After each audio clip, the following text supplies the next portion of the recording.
Welcome back to আমাদের কাওলুন কাওলুন না কাওলুন উচ্চারণ করার কোনো দরকার নেই। আমরা আজকে খেলছি একটা হরর গেম যেটার নাম হচ্ছে ওয়েলকাম টু কাওলুন। আর এখানে দরজার মধ্যে দাঁড়িয়ে আছে একটা ভূতনি, যেমনটা তোমরা দেখতে পাচ্ছ। অল্প অল্প দেখা যাচ্ছে জানি, এ দেখো ওই দেখো দেখে তো যাও কেমন ভূতনি। যাই যারা যারা বাচ্চারা আছো, বাচ্চা বালক বালিকা মেয়ে ছেলে যারা আছো, বাচ্চারা আছো, ভূত দেখে ভয় পাও, কাঁথা কম্বল চাদর আশেপাশে যা পাও সেটাই মুড়ি দিয়ে বসে পড়ো ভাই, কারণ আজকের গেমে হতে চলেছে অনেক বেশি ভয়, জাম্প স্ক্যার। আমি চাই না তোমরা কেউ ভয়ের ঠেলায় প্যান্টে হাগু করে ফেলো অথবা হিসু করে ফেলো, তো তার জন্য আমি আগে ওয়ার্নিং দিয়ে দিলাম। কিন্তু কেউ বলবে না যে এত ভয়ানক গেম আর খেলো না। তো আমরা অবশ্যই ভয়ানক গেম খেলবো, কারণ আমরা হয়ে গেছি অনেক horror pro. Let's go new game করা যাক। আজকের গেমে অনেক বেশি মজা হবে। অনেকদিন পর আমি আমি বলে ভয় পাই না, অনেকদিন পর আমি আবার হরর গেম খেলছি। আর আজকের হরর গেমে অনেক বেশি ভূতনি, অনেক বেশি জাম্প স্ক্যার থাকবে। রেডি তো তোমরা সবাই? রেডি হলে লাইক করে বুঝিয়ে দাও যে তুমি রেডি। Let's go. এখানে একটা বিল্ডিং আছে অনেকগুলো। এটা হচ্ছে অনেক ঘনবসতিওয়ালা এলাকা চায়নার। তো আমি চায়নার একটা সিটিতে এসেছি, যেটা অনেক গরিব একটা সিটি, যেখানে সব গরিব লোকটোক বসবাস করে, এরকম লেখা ছিল, আমি বলছি না। আর এখানে দেখো কত বড় বড় বিল্ডিং ভাই, এরা নাকি গরিব। আর আমি হচ্ছে কোনো একটা স্টুডেন্ট, আর তার জন্য আমি এখানে ঘুরতে এসেছি, তো আবার গাড়ি নিয়ে ভাই। আমি নাকি গরিব স্টুডেন্ট, ওই জন্য আমাকে একটা সস্তা দেখে বাড়ি ঘর খুঁজতে হবে যেখানে আমি রাতটা কাটাতে পারবো। কিন্তু ভাই আমি গাড়ি নিয়ে এসেছি, আবার আমি গরিব, কীরকম গরিব ভাই। আর এখানে হচ্ছে দেখো কীরকম একটা দরজা আছে, যেটা দিয়ে আমাকে হয়তো ভিতরে ঢুকতে হবে। অটোমেটিক হচ্ছে সব কিছু। Okay let's go. আমার তো কিছু কিছু ফিল আসছে যে এটার মধ্যে তো ভয়ানক ভূত থাকবে ভাই। এটা তো আমি জানি অনেক ভয়ানক ভূত তো থাকবে, কিন্তু কতটা ভয়ানক থাকবে সেটা আমি আগেই বলতে পারছি না, কারণ আমি এই প্রথমবার গেমটা খেলছি। এর আগে কোনোদিন আমি গেম প্লেটাও দেখিনি। তো চলো ভাই, এখানে নীল লাল সিনেম্যাটিক কালার শুরু হয়ে গেছে। আমাকে হয়তো ভেতরে যেতে হবে, আর এখানে আমাকে খুঁজতে হবে একটা ঘর যেখানে আমি রাত কাটাতে পারবো। হ্যালো, মাছি মশার আওয়াজ আসছে ভেতর থেকে ভাই।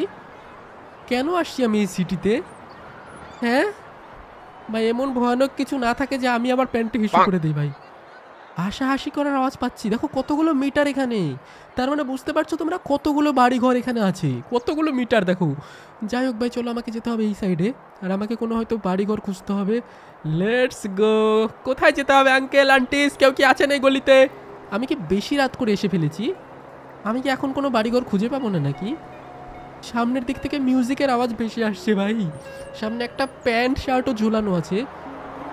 আর এটা হচ্ছে অনেক ক্রাউডেড এক সিটি, মানে অনেক লোক থাকে একই জায়গার মধ্যে, অল্প জায়গার মধ্যে। আর এটা কি আমাকে খুলতে হবে? ওকে, তো আমি কোনো একটা দরজায় টান দিলাম, জানি না ভেতর থেকে আবার কোন রাক্ষসী না ভূতনি বেরোবে। প্লিজ ফার্স্টেই বেরোস না ভাই। ওকে, তো কোনো একটা ঘরের আশেপাশে তো আমি চলে এসেছি, আর এখান দিয়ে আমাকে যেতে হবে উপরে। ওকে, সিঁড়িও আছে একটা। Let's go. আমার তো একটু একটু হরর আছে। I rented A room in apartment on this 4th। আচ্ছা, আমাকে না 4th ফ্লোরে যেতে হবে, যেখানে আমি একটা ঘর ভাড়া নিয়েছি সস্তা দেখে। আর এখানে ভাঙাচোরা ঘর কেন এত? সব কিছু ভেঙে পড়ে আছে ভাই। আশেপাশে অনেক ভূতনিও থাকতে পারে কিন্তু। Let's go. হো ভূতনি, হ্যালো। আমাকে না অনেক সতর্ক থাকতে হবে। আর এখন আমাকে এই সিঁড়িটা দেখতে পাচ্ছ না, এই সিঁড়ি দিয়ে 4th ফ্লোরে যেতে হবে। কি যেন কলিং বেল বাজালো নাকি আবারও? চলো ভাই 4th ফ্লোরে যাওয়া যাক না। কোথায় যেতে? এখানে একটা কুকুর মরে পড়ে আছে নাকি? হ্যালো কুকুর, এটা কি মরে গেছে না এমনি শুয়ে আছে? হ্যালো। ও, কুকুরটা না খেতে পায়নি, খিদে পেয়েছে, ওই জন্য এরম করে শুয়ে আছে ভাই। আর আমাকে কোথায় যেতে হবে? এদিক দিয়ে 4 নাম্বার ফ্লোরে। চলো, আমি এখানে কেন ঘুরে বেড়াচ্ছি? ওকে, এটা খুলতে হবে। আচ্ছা, I put the bag in the toilets outside by the. Okay, তো এই চিঠিতে লেখা ছিল কোনো একটা ব্যাগ রাখা আছে কোনো একটা স্টোর রুমে, তো ওটাই আমাকে কালেক্ট করতে হবে মনে হচ্ছে এখন। ভাই কেন এই হরর গেমের মধ্যে এইসব আলতু ফালতু জিনিস কেন হয় ভাই? এটাও আটকানো। আচ্ছা, এটাই হচ্ছে আমার সেই ঘর, যেটার কি নিয়ে এসে আমাকে এই ঘরটা খুলতে হবে। চলো আমি ফটাফট না কি নিয়ে আসি। দেখি কি কোথায় রেখেছি। স্টোর রুমে রেখেছে বললো। দেখি স্টোর রুমটা এখন কোথায় আছে ভাই। এই জন্য এই গেমগুলো আমার বেশি ভালো লাগে না ভাই। কোথায় কোথায় যেতে হয় পাজলের মতো, আলতু ফালতু বোকার মতো ঘুরে বেড়াবো এখন। কোথায় আমি কি খুঁজতে যাব এখন? কি খুঁজে এনে আমাকে ওটা খুলতে হবে ঘরটা। ওকে, কোনো ব্যাপার না, কোনো ব্যাপার না। আর তোমরা একটা জিনিস ভালো করে শোনো ভাই, দেওয়ালের ওই পাশ থেকে কিন্তু কারো কান্নার আওয়াজ আমি শুনতে পাচ্ছি। তোমরাও পাচ্ছ নিশ্চয়ই। দেখো ভাই, কান্নার আওয়াজ শোনা যাচ্ছে, দেখেছো? শোনো ভালো করে শোনো, এই দেখো কেউ যেন কান্না করছে, শুনতে পাচ্ছ তোমরা ভাই? চলো ভাই এগুলো কান দিয়ে লাভ নেই, আমরা ফটাফট গিয়ে চাবি নিয়ে আসি। আমি জানি ভাই অদ্ভুত কিছু হতে চলেছে এই গেমের মধ্যে, আমি কেন ভাড়া থাকতে এসেছি এই ফালতু ঘরের মধ্যে। চলো ভাই ফটাফট আমরা চাবি নিয়ে আসি, দেখি চাবি কোথায় রাখা আছে। Let's go. ওকে চলো নিচে চলো, নিচে চলো, আরও নিচে চলো। আমি জানি না কীটা কোথায় রেখেছে, কোন একটা স্টোর রুমে কী রাখা আছে বললো, তো সেই স্টোর রুম থেকে আমাকে কী আনতে হবে। লেটস গো, কোনো ব্যাপার না, আমি কীও নিয়ে আসবো। চলো ভাই। ওকে, তো আমি চলে এসেছি